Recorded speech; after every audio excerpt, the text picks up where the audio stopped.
Have you ever looked at the person you love and quietly wondered if they're the one slowly destroying you?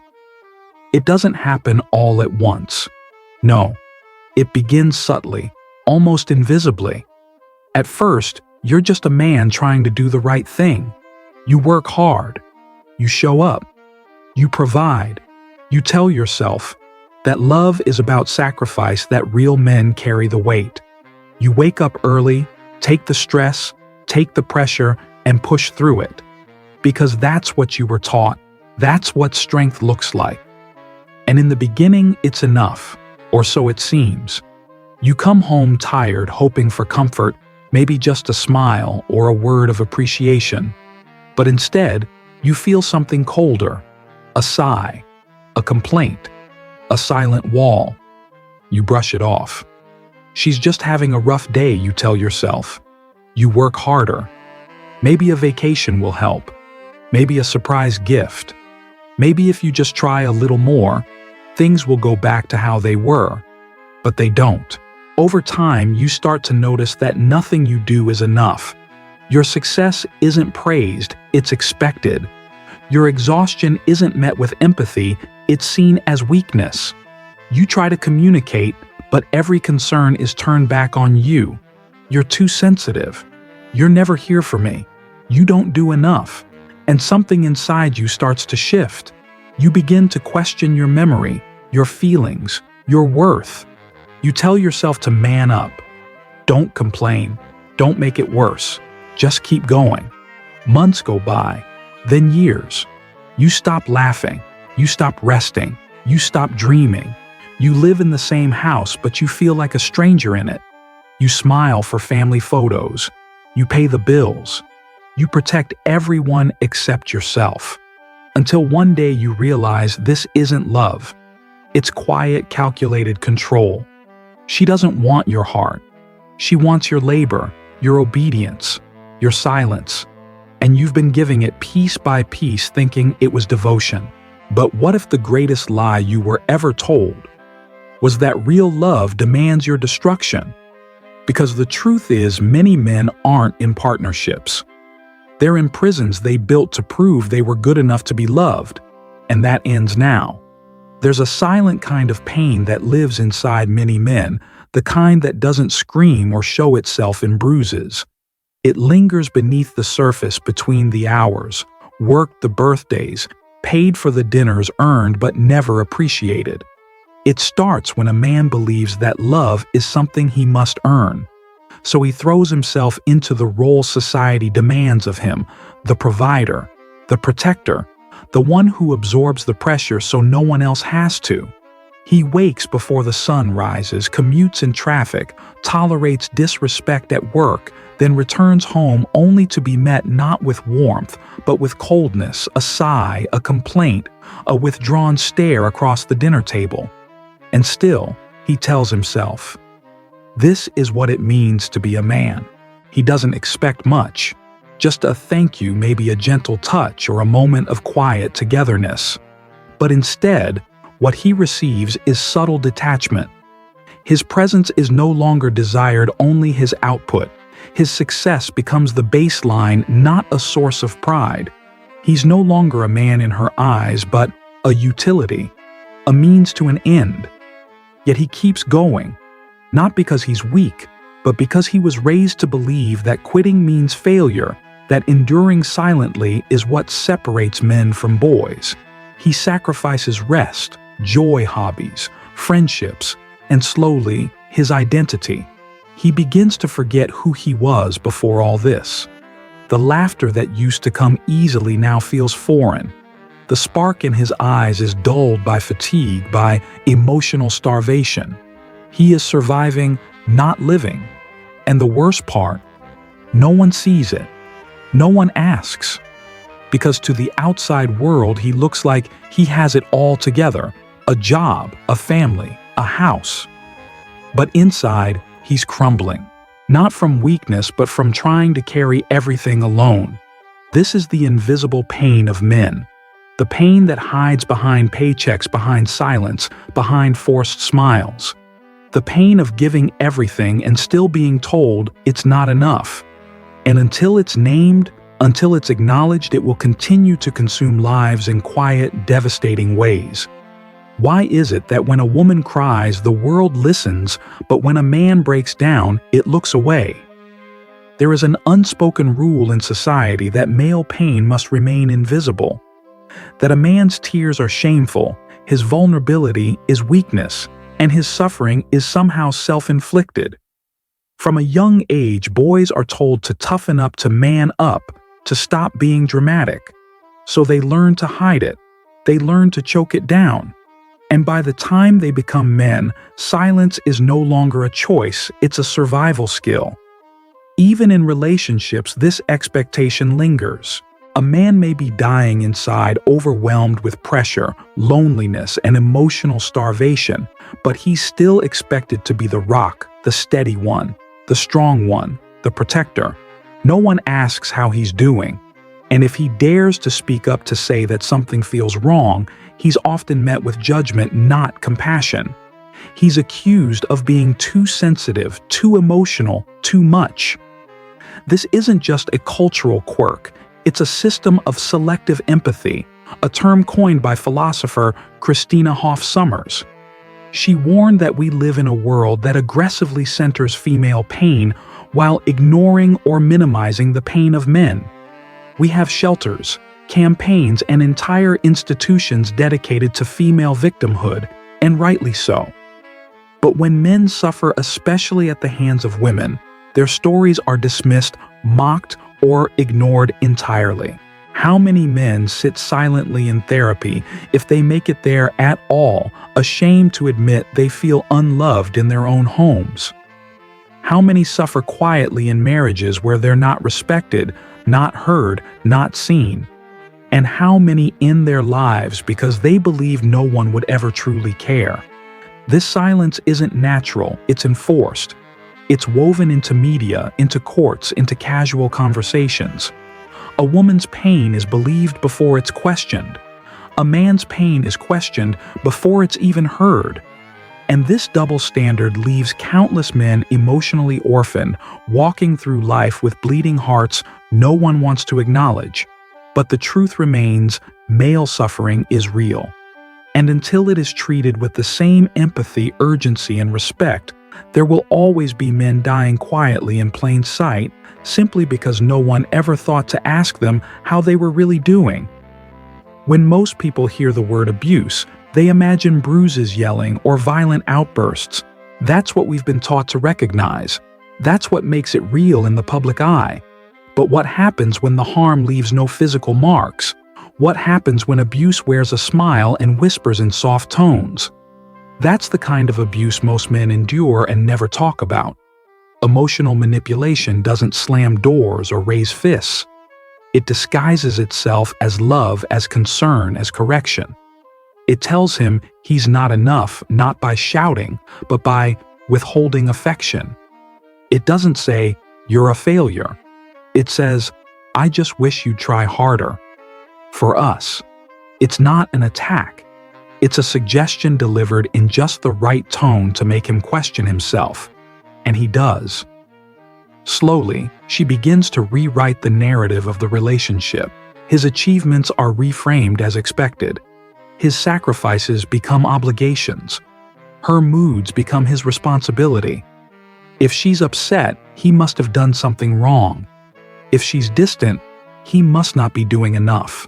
And if he ever dares to speak up to express his own pain or confusion, she flips the script. "You're being dramatic. You're so sensitive. You always make everything about you. This isn't love. This is psychological control."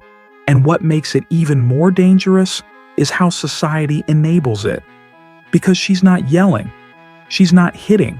She's not throwing things. She's just being emotional. She's expressing herself. Meanwhile, he's shrinking, doubting himself, walking on eggshells, apologizing for things he didn't do just to keep the peace. Over time, the emotional abuse becomes a routine so ingrained that he forgets what healthy love even feels like. He mistakes fear for respect. He confuses silence for safety. He calls this dysfunction normal, but it's not. Abuse doesn't have to scream to be real. Sometimes it's the absence of kindness, the calculated withholding of warmth, the endless shifting of blame, all dressed up as emotional honesty. And for countless men, this quiet form of domination is harder to name, harder to prove, and harder to escape than any bruise could ever be. Until he calls it what it is, abuse, he'll keep mistaking his emotional imprisonment for loyalty. One of the most dangerous lies a man can believe is this: she would never hurt me, because she's a woman. This isn't just a thought, it's a cultural script whispered into the ears of boys before they even understand what love is. From fairy tales to films, from classrooms to courtrooms, we are taught that women are inherently nurturing, gentle, emotionally wise, and morally good. That they are protectors of peace, carriers of compassion, and incapable of cruelty, unless provoked. And so when a man finds himself emotionally bruised, confused, or controlled by a woman, he doesn't question her. He questions himself. He tells himself she must be right, that her coldness is deserved, that her criticism is a reflection of his failure, that her withdrawal means he didn't try hard enough. He doesn't see the abuse because he's been conditioned not to.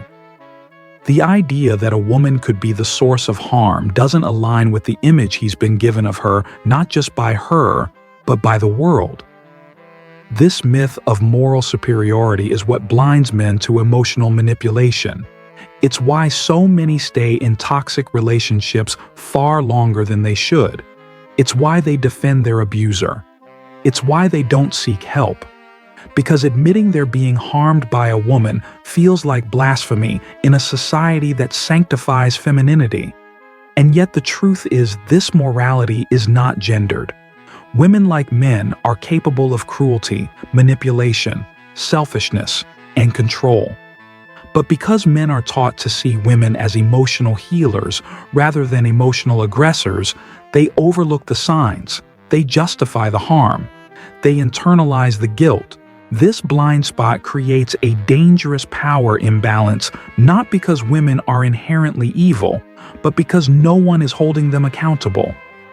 The very myth meant to protect women from unfair treatment has been twisted into a shield that hides abuse and deflects blame.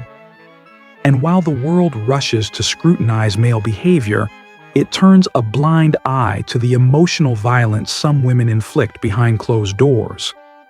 Until this illusion is shattered, until men are allowed to see women as human beings, capable of both great love and great harm, they will continue to suffer in silence, chained not by violence, but by belief.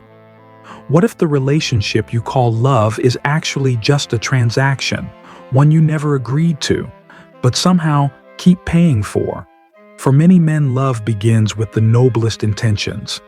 They step into relationships ready to give, to protect, to provide, to build a life rooted in loyalty and shared dreams. And for a time, it may feel like that's exactly what they're doing. But slowly, quietly, the nature of the exchange begins to shift.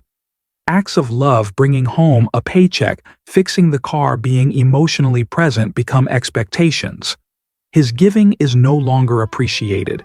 It's assumed. His needs, however, become negotiable. His exhaustion is dismissed. His silence becomes the price of peace.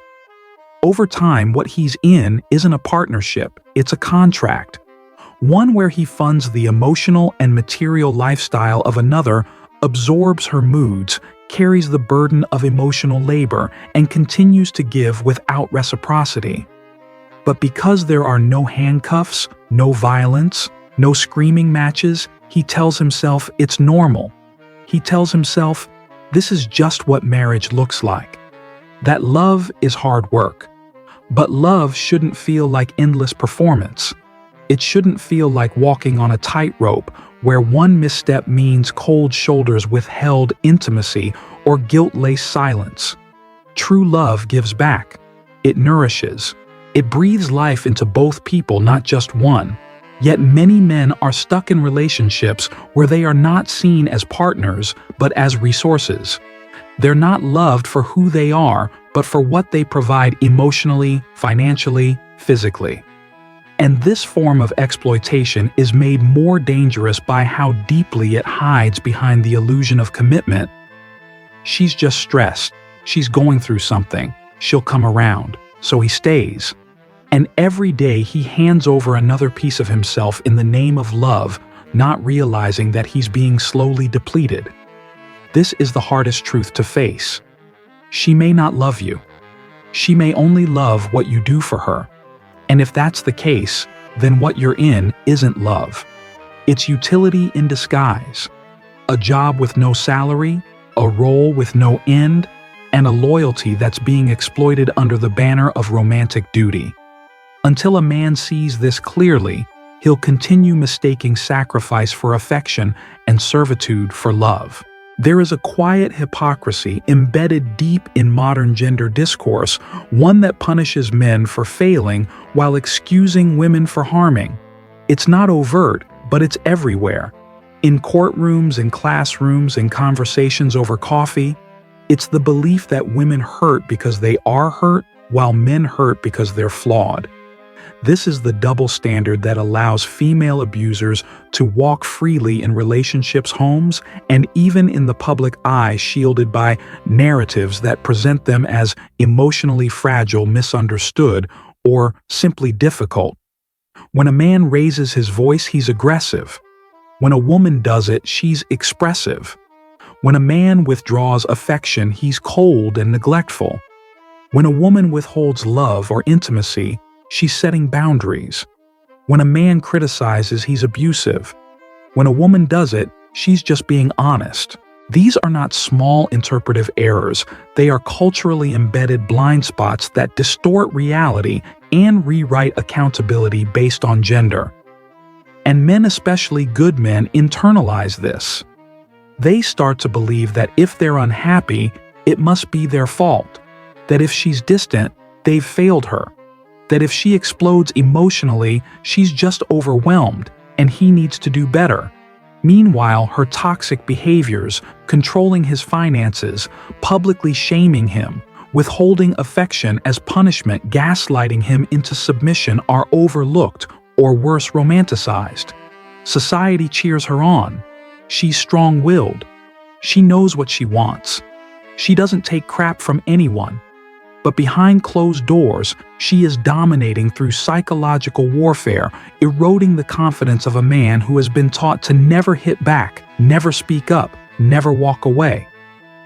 This lack of moral symmetry is precisely what Christina Hoff Sommers warned about. When we judge men by standards of integrity, but interpret women through the lens of emotion, we create a justice system not just in law, but in relationships that's tilted and toxic. It's why so many men suffer in silence. They know that if they speak, they won't be believed. If they cry, they'll be mocked. And if they resist, they'll be punished socially, legally, emotionally. Until this imbalance is recognized, female abuse will continue to thrive, not in spite of society's ideals, but because of them. It doesn't happen overnight. Identity loss is not loud, it's silent, slow, and deeply psychological. A man doesn't wake up one morning and forget who he is. Instead, he erodes piece by piece, conversation by conversation over weeks, months, and often years inside a relationship where love is promised but control is practiced. It starts with small corrections. Don't say that. Why do you always think like that? You're overreacting. At first, he defends himself. Then he questions himself. Then he doubts himself. And eventually, he rewrites himself not to be truer, but to be more acceptable to her. He stops making jokes because she said they were childish. He buries his opinions because she called them aggressive. He second-guesses his hobbies, his decisions, even his tone of voice.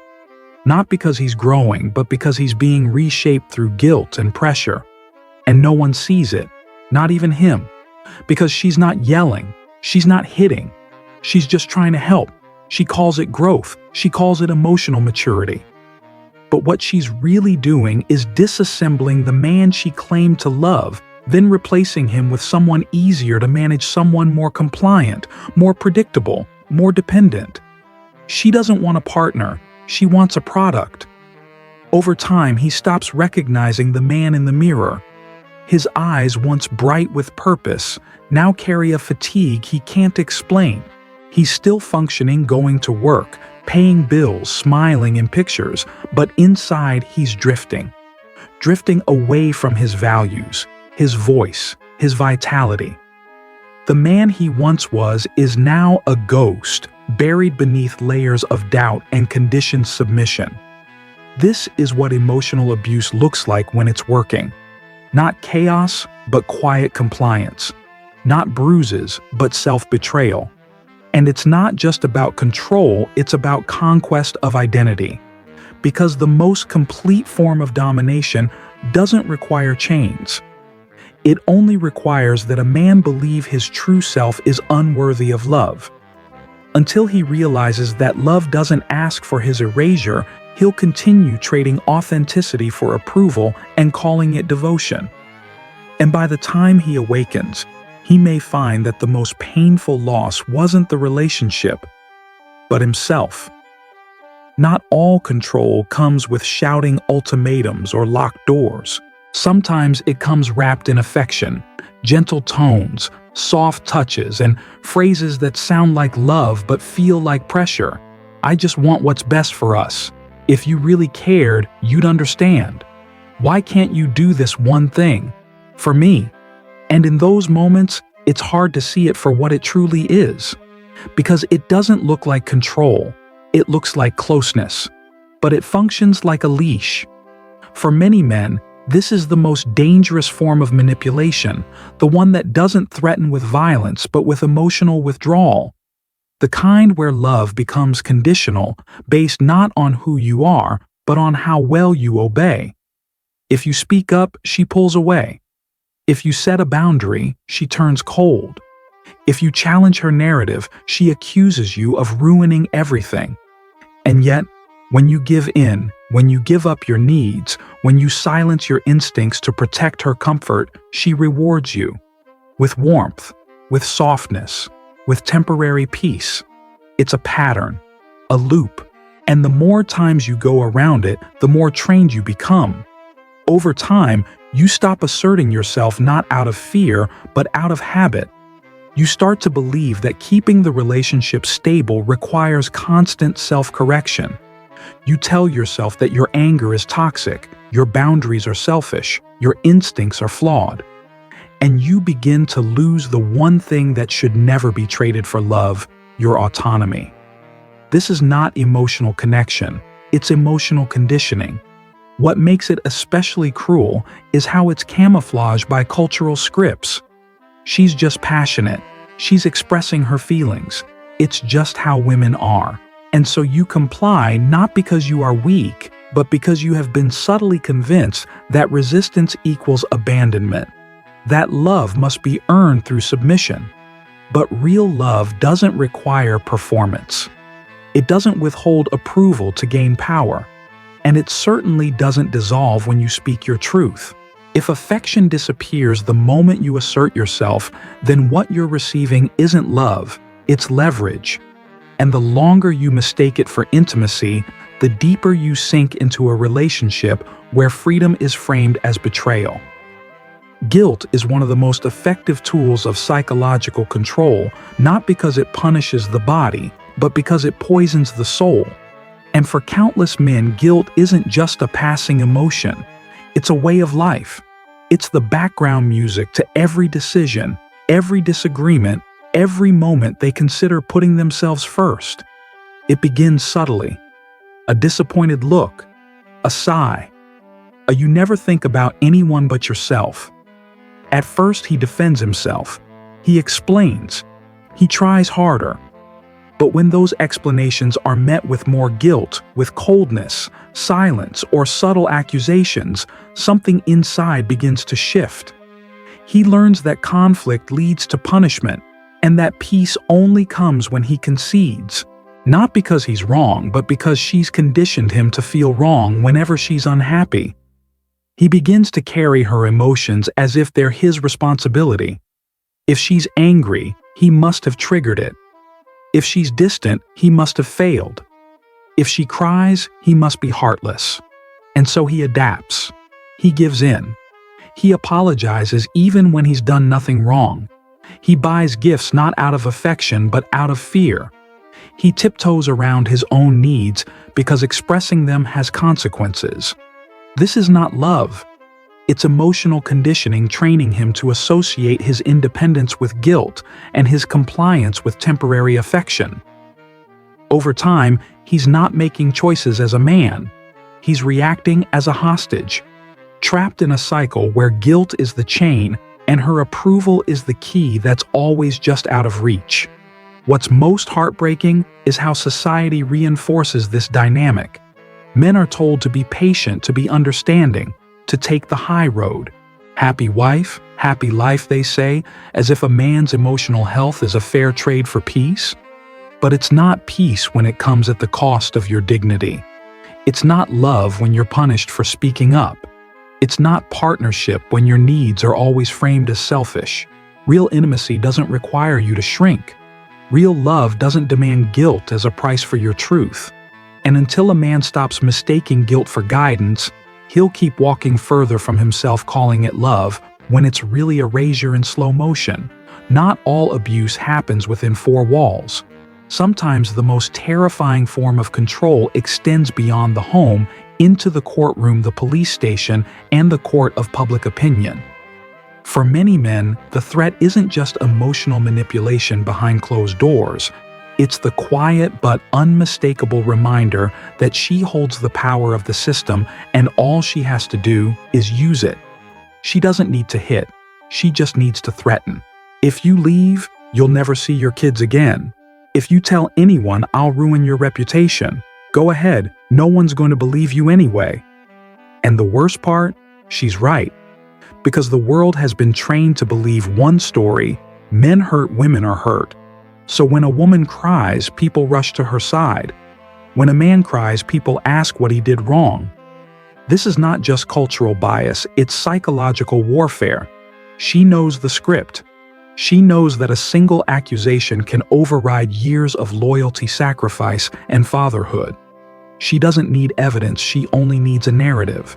And in today's world, a narrative can destroy a man's life long before the truth ever comes to light. He knows this. So he stays.